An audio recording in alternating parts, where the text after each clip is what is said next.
Last week, GM dropped the price for the Chevy Bolt, their all-electric flagship car, below 30,000 USD, and this is not an insignificant thing. I mean, this sticker price has been one of the variables that has held back widespread EV adoption. And I know many analysts have talked about how getting it below 30,000 would be a big step. Well, here we are, as low as actually under $27,000. So I'm going to talk to Sam Ebel-Samid, who's an automotive engineer and an EV analyst for Guidehouse Insights. So welcome to the interview, Sam. Hey, Markham, it's always good to be back with you.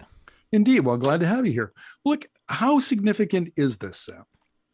Well, I think this is quite significant because I mean we've had sub $30,000 EVs before. At least the current generation Nissan Leaf, the base model, until recently when they had a little bit of a price increase, started at 29,900. But that was for a car with only 150 miles of driving range. This is the latest generation of Bolt. That has for the Bolt EV, which is the original hatchback version, it's 259 miles of driving range, and for the Bolt EUV, which also got a price cut, that's the slightly longer crossover-ish version. That one's 247 miles. So you've got a car that's got really serious EV driving range. And a significant price cut, at least here in the U.S. I haven't seen any pricing announced for the Canadian market yet, but here in the U.S. the the base Bolt starts at $26,595 now, including delivery charge, which is something you don't. GM right now, as far as I know, is the only one that actually also includes the delivery charge in their advertised price, which is, I think, should be the standard across the industry, but nobody else is doing it yet. But at any rate, this is almost $6,000 price cut for the EV and $6,200 price cut for the EUV, the longer version. The this is really a great car, and it's been an underrated car, and unfortunately, it's kind of got lost in the shuffle as it came to market at almost the exact wrong time in 2017, just as the market was really shifting aggressively from small cars to crossovers and SUVs, and it kind of got lost, with a lack of marketing by GM. Just general disinterest in this form factor, but it really is always has been a good car. Drives well, it's comfortable, it's surprisingly roomy for its size, and the only downside of this car is in 2022, the DC fast charging speed is a little on the slow side compared to the current state of the art. It'll charge at 50 kilowatts, which will add about 100 miles of range in 30 minutes of charging, which is actually not bad. It's not terrible, but probably not ideal if you're taking a long road trip. By comparison, I just did a 800 plus mile road trip a couple of weeks ago with the Kia EV6, and added over 200 miles of range in about 20 minutes. So because that one was charging at 230 kilowatts. So it's if you need something for driving around town and the occasional road trip, it's a great option. Now, you and I talked about, I think it was about 6 months ago, we did an interview. We talked about the Bolt and how GM had leaned on its battery suppliers to get prices down to the 100 kilowatt an hour per kilowatt hour range, where the average in the industry is 132 kilowatt hour. What role does, if any, do battery costs play in the current price cut?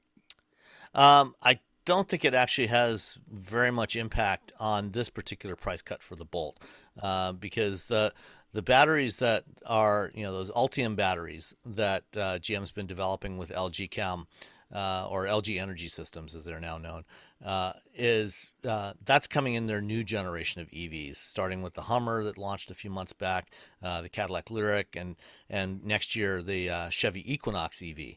The Bolt still has the older generation of batteries, and I don't think that there's any significant price reduction there. And in fact, those they're probably taking a fairly significant loss on this car at this price point. But they need to sell some more EVs and really get the Bolt jump started again until they get the new Equinox coming to market next year. Is this part of a strategy to scale up manufacturing? I mean, I hear that all the time. You know, the cost will come down as volume gets scaled up. Or is this just simply GM saying, "Look, if we're going to be competitive, we need to get some units out there and get consumers familiar with our EV products"? I think it's more of the latter. I don't know how much scale they're actually going to get with the Bolt because of the form factor that it is. It's not clear, if they're really going to be able to get huge sales volumes out of this car right now. I think that this is more of trying to get some EV sales out there in an affordable price point for the next year until the Equinox arrives, the new Equinox EV. That's when I think you'll really start to see that take off. And what about I mean, we're seeing some of this in play out with other companies, and the one that comes to mind was notably is, of course, Ford with their F-150 Lightning, where the entry level model is actually a little bit less than the comparable internal combustion engine model. I mean, it seems like there's a lot of competition amongst the automakers to plant their flag in a market segment.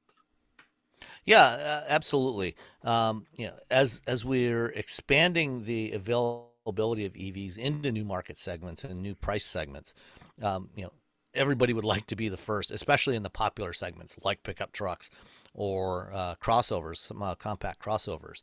Right now, the compact crossover segment is already starting to get a little bit crowded. You've got vehicles like the VW ID4, the Kia EV6, and Hyundai Ioniq 5, and more coming over the next couple of years. The Toyota BZ4X and Subaru Solterra are also going on sale this summer. So we've got more and more options in there. By the time the Equinox arrives next year, it'll already have a bunch of competition. So getting consumers into Chevrolet EVs now, is especially the Bolt EUV, which I think is the one that GM really wants to push, is going to be important for them to establish that beachhead and get consumers thinking about, affordable Chevy EVs. The F-150, on the other hand, is coming in, essentially establishing a new market segment for full size electric pickup trucks. So it is first to market by a pretty significant margin, at least a year before the first Chevy Silverados arrive. Now, there are still subsidies in both Canada and the US around for electric vehicles. So I'm looking at, so the base model Chevy Bolt starting price is 26,595, and assuming that there are state and federal incentives in the US, I mean, are we looking now at maybe a sub $20,000 net?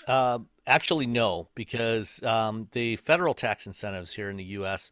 are limited to the first 200,000 EV sales for a manufacturer. So GM actually used up its tax incentives, its federal tax incentives back in 2019. So since 2019, all Chevy plug-in vehicles have been sold at full price. There has been no tax break on those.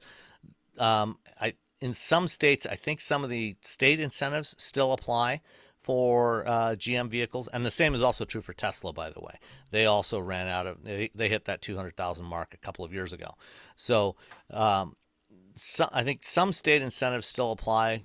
You'll have to check what's available in your region.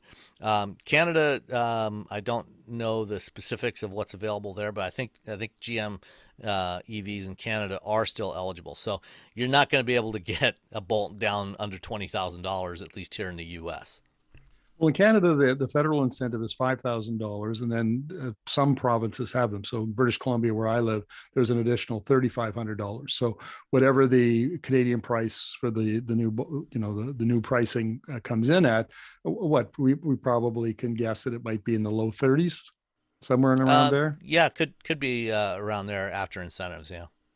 Well, after incentives, but I'm talking Yeah. about, My if you're my guess is that GM may not lower the Canadian prices quite as aggressively if they're still eligible for those incentives. Here, because they don't have any incentive eligibility, they do have to compete with the likes of, for example, the Hyundai Kona EV, which starts at $34,000, and after the incentive is down right around that $26,500 mark. So it's the Bolt is starting at almost the same price as the Hyundai Kona, which I think is not coincidental why they priced it the way they did. And Canada comes out on the short end of the stick again, once again, Sam. Yeah. Well, we're disappointed up here. Thank you very Well, much as for this. I mean, they may yet make an announcement about Canadian pricing. They haven't announced anything yet, but this is only these new prices are only for the model year 23 Bolt, which goes on sale this summer.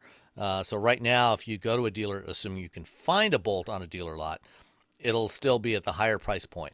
But after that, then there may be a price reduction. Sam, always appreciate your insights. Thank you very much for this. My pleasure, Markham. Have a great day.